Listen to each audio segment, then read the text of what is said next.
You're listening to the Good Question Podcast with Richard Jacobs. Our goal is to make each of our guests exclaim, that's a good question. I don't know the answer.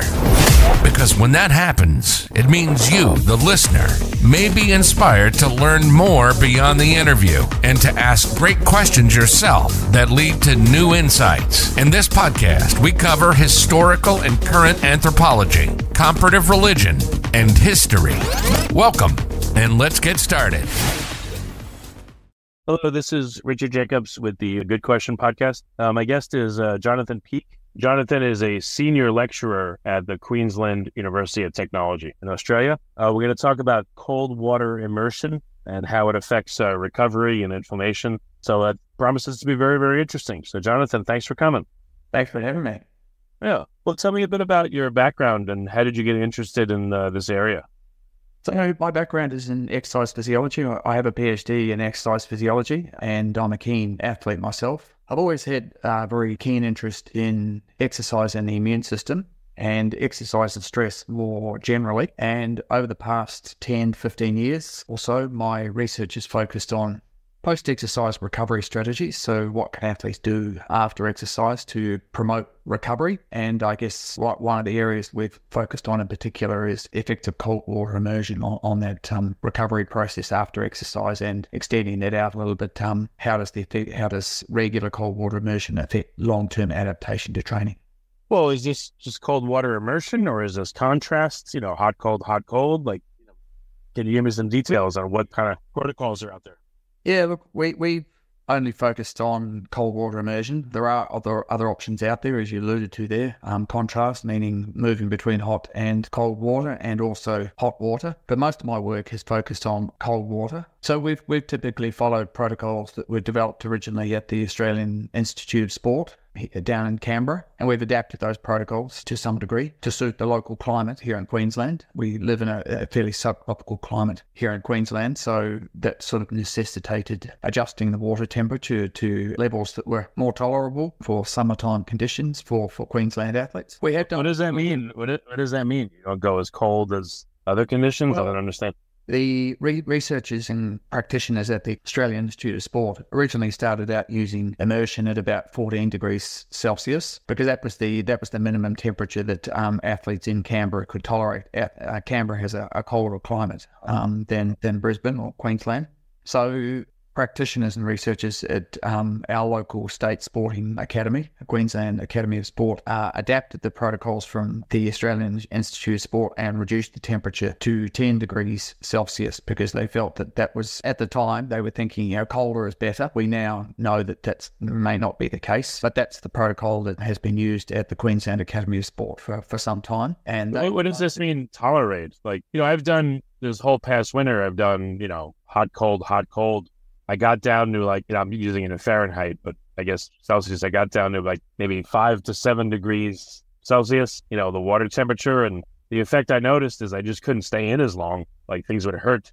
So instead of, at 14, 15 C, I could stay there for 5 minutes, no problem. But when it got colder, 5 to 7 C, it was a minute and a half. But that was the difference I noticed. What did they notice with the athletes? When you say they couldn't take it, what does that mean? I guess they wanted the athletes probably to stay in the water for at least 10 minutes, and through a bit of trial and error, I think similar to what you discovered, they found that the athletes didn't like staying in the water for much more than a few minutes if the water was less than 14 degrees. That was for the athletes based at the Australian Institute of Sport down in Canberra. But here in Queensland, because the normal average annual temperature is a fair bit higher than what it is in Canberra, and athletes are often training in hotter conditions, we found that athletes preferred slightly colder conditions, they could tolerate. They were comfortable staying in the water for 10 minutes if the water was 10 degrees Celsius. So there's a bit of a happy medium there between how long you stay in the water and the water temperature itself. Well, we just cited 10 minutes. What are they trying to accomplish? Reduce inflammation? Make people just feel better, more relaxed? What were the reasons for the protocol and who crafted it? I think physical trainers have been using cold water immersion in their sort of cold whirlpools for many years. And the idea behind using cold water immersion sort of was based on three things. First of all, it was the hydrostatic pressure. exerted by the water on the limbs, which theoretically would cause some fluid shifts that would benefit the post-exercise recovery period and reduce swelling. Then the next thing was to look at for the cold water immersion to reduce muscle soreness. So the idea was that by introducing the cold water, that would stimulate pain-sensitive nerves or reduce the activity or the stimulation of pain-sensitive nerves, and therefore help to reduce delayed onset muscle soreness. And then the third basis for using cold water immersion was in an attempt to reduce inflammation. So there's this thinking that when you have infiltration of white blood cells or leukocytes into muscle tissue after exercise to help repair some of the damaged muscle tissue, there's an associated, what we call a secondary inflammatory response, which causes secondary tissue damage because of some activation of those white blood cells. So the idea was that by using cold water immersion, you would reduce the temperature of muscle tissue and therefore reduce the activity and metabolism of these white blood cells, and therefore potentially limit the amount of secondary muscle damage that would occur after exercise. And therefore, all three of those things theoretically would expedite the post-exercise recovery period. So what are you studying? People are using these protocols, they just haven't been quantified, or like what is your study about? So we started out, we've looked at a couple of main avenues in cold water immersion. We started out looking at how cold water immersion influences the parasympathetic nervous system. So our parasympathetic nervous system is the rest and digest branch of the nervous system, the autonomic nervous system. So it's responsible for reducing heart rate. And we wanted to look at to see whether cold water immersion would benefit athletes in terms of making them feel more relaxed. So we did some studies looking at parasympathetic activation, and by that I mean we were measuring heart rate after exercise. And what we found was that by doing cold water immersion after a bout of endurance exercise, that helped to restore heart rate more rapidly, and that was associated with enhanced feelings of relaxation after exercise. So that was a potentially beneficial effect, and that sort of confirmed some of the existing literature. That's been quite a consistent finding across the years, that cold water immersion makes athletes feel more relaxed in the post-exercise recovery period. From there, I noticed when I've done that, it's again, I feel a lot more relaxed. Usually, actually, I feel quite warm after I've done, cold water immersion. When it got really, really cold, I felt exceptionally warm. It gave me kind of like an idea on how people that, do mountain climbing and die of hypothermia, why they tear their clothes off sometimes when it gets real bad. Because when it was at its coldest and I went in and it came out, I was like hot. And I thought, poof, man, I'm generating it feels like I'm generating a ton of heat. So it brought that to mind. It was just interesting. If you, has there been studies again on, depending on the length of exposure and the temperature, how the person feels, like, temperature regulation after that, how they feel and how their body regulates? I'm sure there have been studies. It's a little bit outside my area of focus, so I'm not entirely sure. I'm not entirely across the findings from those particular studies, but I will say this, that cold water immersion affects individuals differently. So different people respond in different types of ways to cold water immersion, and some people do exhibit some fairly extreme responses that are perhaps a little bit unpredictable. Well, what does that mean? Like, what kind of things do people experience that are different? What are some examples? Well, just like what you were saying, some people, that was the first story I've heard of. People take off their clothes because after a period of cold water immersion, they experience, paradoxically, a feeling of heat. So I can't really explain the mechanisms behind that. Again, it's a little bit outside my area. Okay. Has this been tested just on athletes or on regular folks? Or is it just athletes after they have done a session of working out?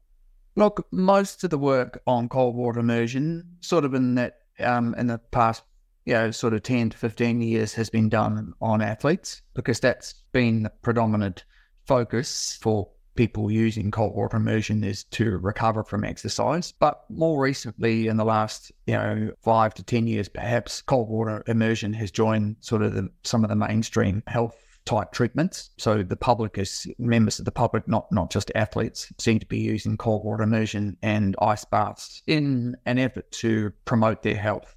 Oh, sorry. What about cold showers versus immersion? Has that been studied and tested? Look, I don't know of any studies that have compared cold showers versus cold baths in a systematic type of way. But as I said, one of the benefits of cold baths is that you're immersing more of the body in a larger volume of water, and therefore potentially you're getting a greater hydrostatic effect. So you're getting more pressure exerted by the water against the limbs of the body, and that potentially causes some beneficial fluid shifts within the tissues. Yeah, but also the heat transfer component, like in the shower, I've done this, I put the water really cold at the end. So you can't have it all over your body at one point. So you have it on your head and neck and maybe shift to the back. So it's, again, the heat transfer is effective. It's localized because it's moving water against your skin, but it's not your entire body at once. So perhaps the rate of heat transfer is lower, or again, it's spot versus, systemic over the whole body. So I guess it would have a different effect.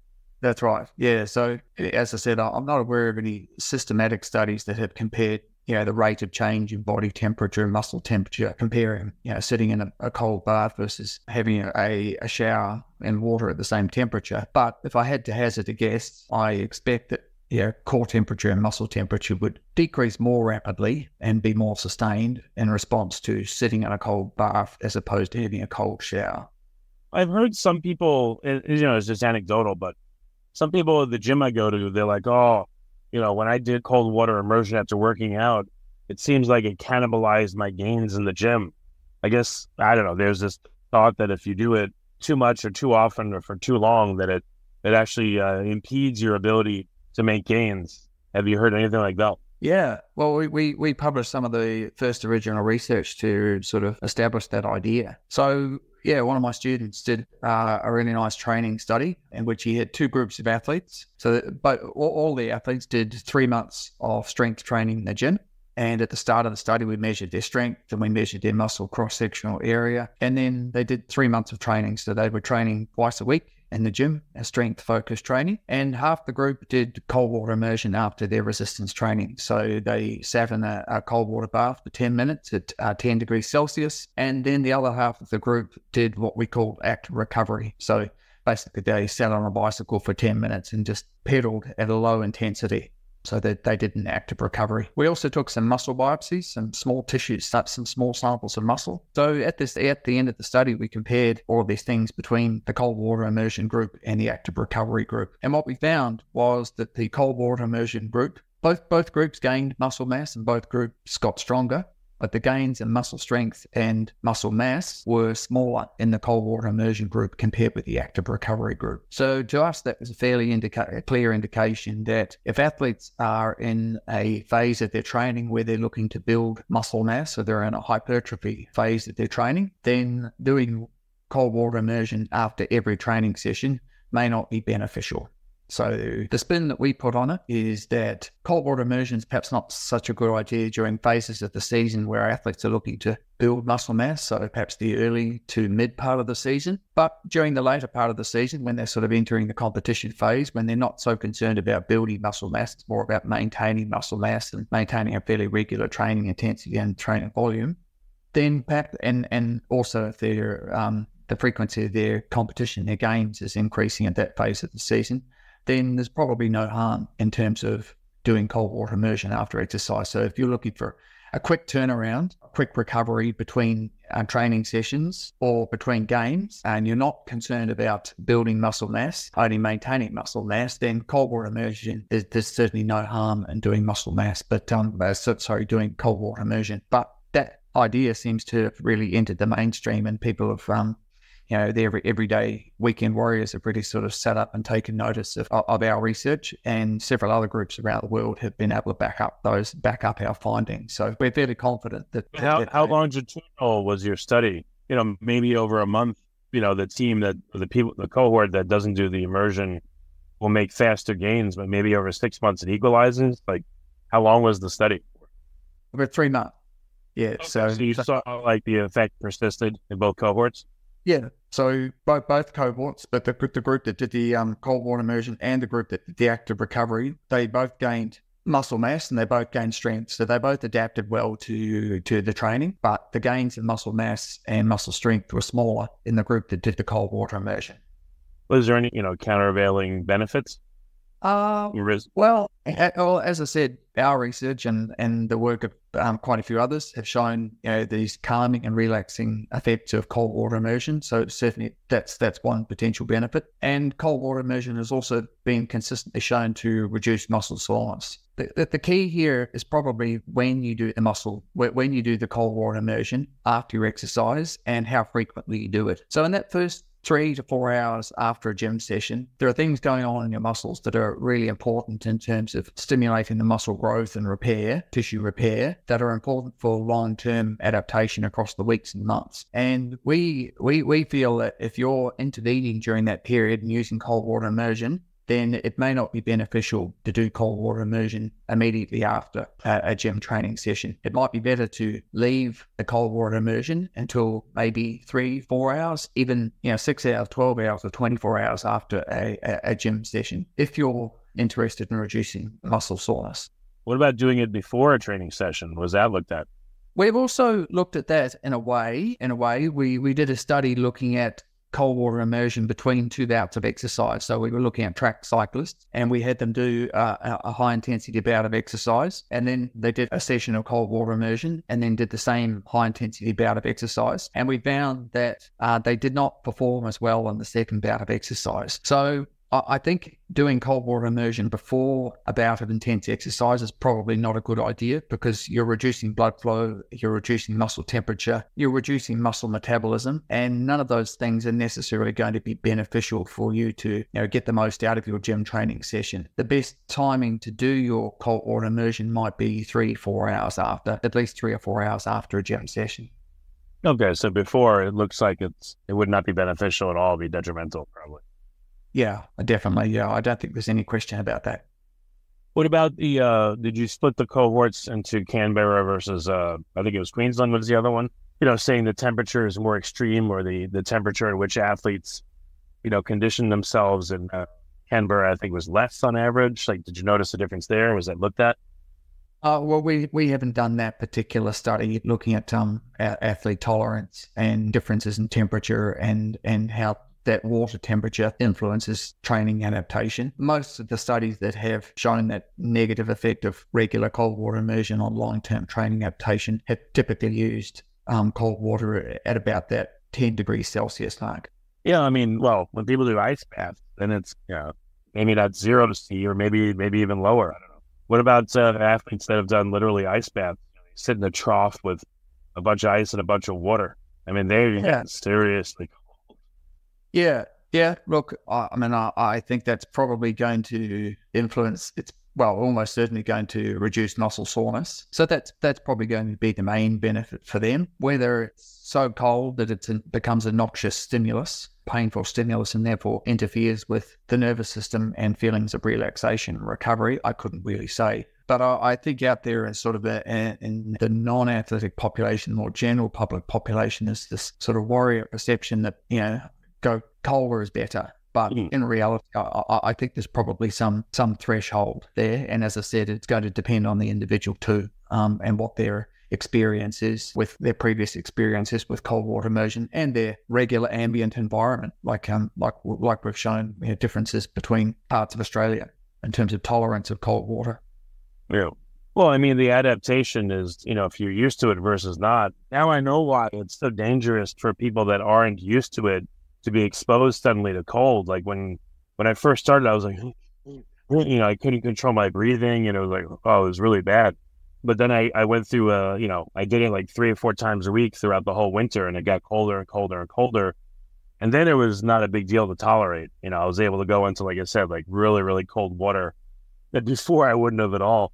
And it wasn't so bad. So there's like a conditioning element from what I can see.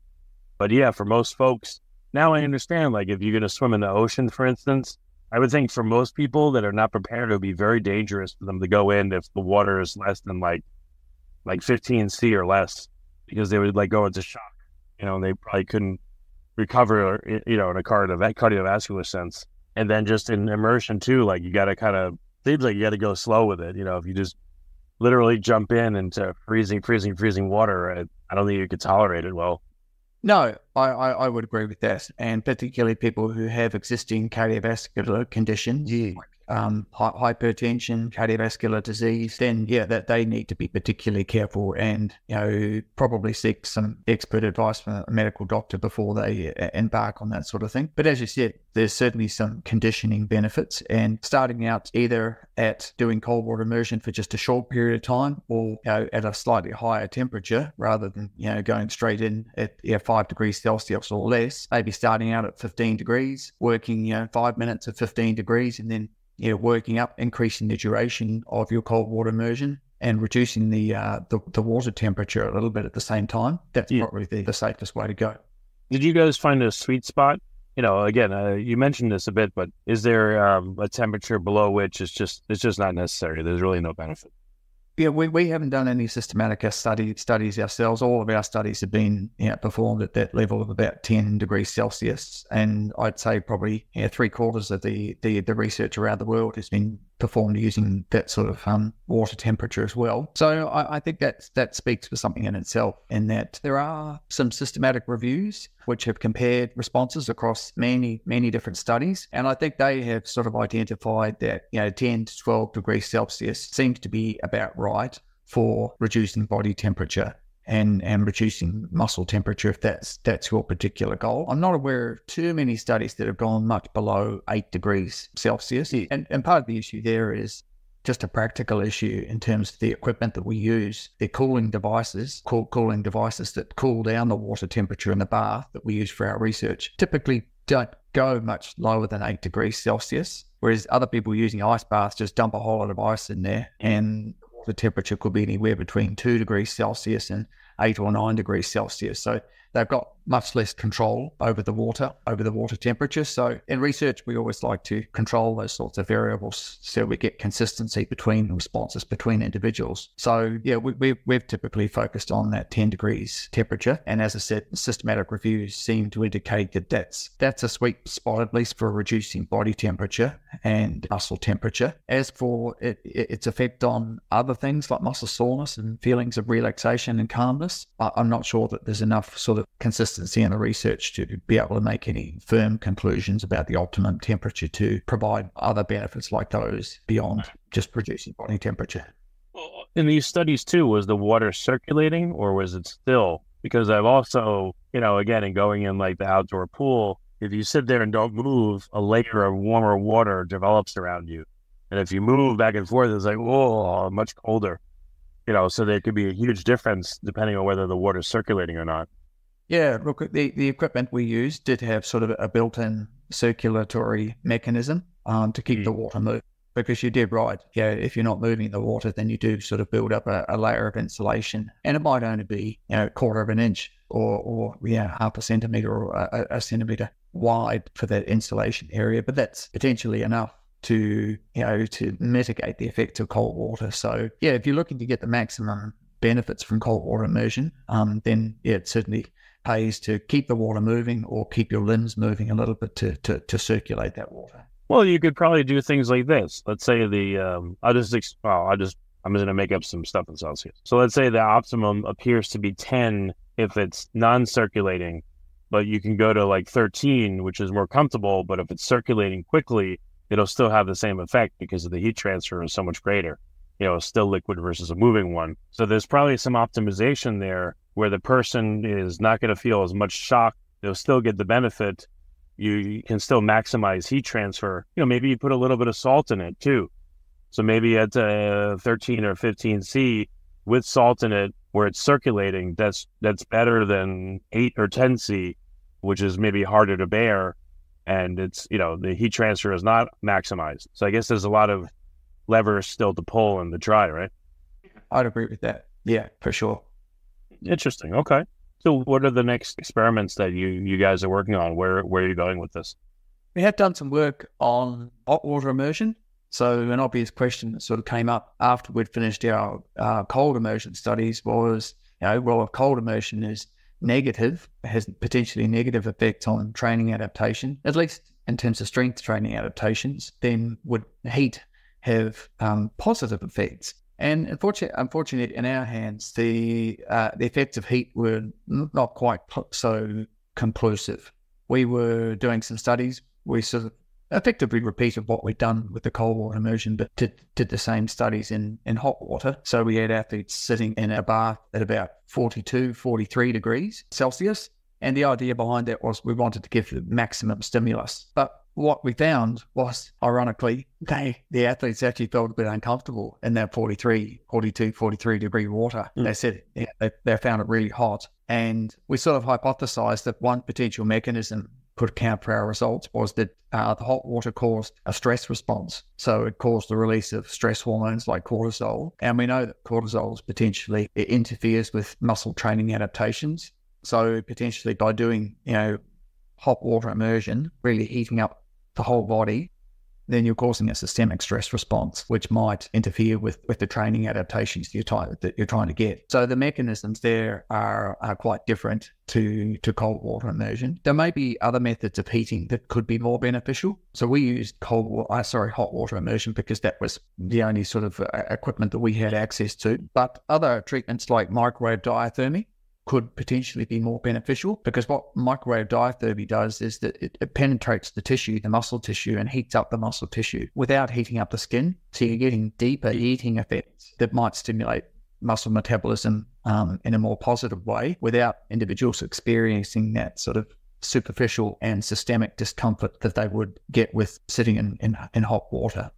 And other research has also shown that hot water immersion could have benefits for populations with chronic disease. So we know that hot water immersion stimulates the development of new mitochondria in muscle and also the formation of new capillaries. And those two adaptations together improve blood flow, blood perfusion of blood through muscle, and also improve metabolism within the muscle. So those adaptations could be beneficial for people with diabetes, peripheral arterial disease, some forms of cardiovascular disease. And there's evidence now emerging that hot water immersion could be beneficial potentially for people with neurodegenerative diseases like Alzheimer's and dementia as well. So I think there's probably better support now for the benefits of regular warm to hot water immersion. The jury is still out on ice baths. They continue to grow in popularity. You see them a lot on social media. A lot of social influencers using ice baths, and people obviously follow those people and follow what they do. And the evidence around ice baths still remains quite sort of anecdotal and hypothetical. People talk about improved glucose control and maybe coming off their medications for diabetes and anti-inflammatory effects and improving immunity. There's a little bit of evidence there to support those health benefits, but there's not nearly enough evidence really to say that ice baths is good for general health, as opposed to post-exercise recovery strategies for athletes to stimulate training adaptations. Okay. Well, it sounds like there's a lot more experimentation to be done. Yeah, definitely, with all these different permutations. If you do, like you said, if you eventually get into contrast, how long for each? Which one do you start on? Which one do you end on? Do you end on a hot? Do you end on a cold? Again, what's the delta and the temperatures? The difference, the length, all that stuff. So a lot of questions to be answered, I guess. Absolutely.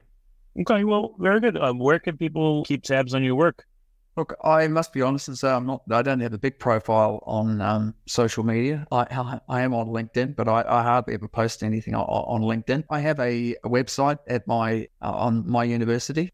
I have staff profile at my university website. So yeah, I guess if people are interested in looking up some of the stuff I've done, they can go to my university profile, and there are papers that they can download there.